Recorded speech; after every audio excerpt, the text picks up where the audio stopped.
Hi guys! Today, let's try using this Osaka Metro Pass. Punta ako ngayon sa Osaka Castle Park. Tapos, let's see kung saan ako mapunta after that.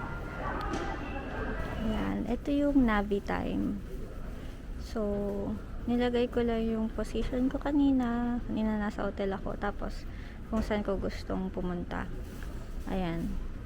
So, makikita dito, padating na yung train yata. Makikita dito yung saan station sasakay, tapos saan magte-take off.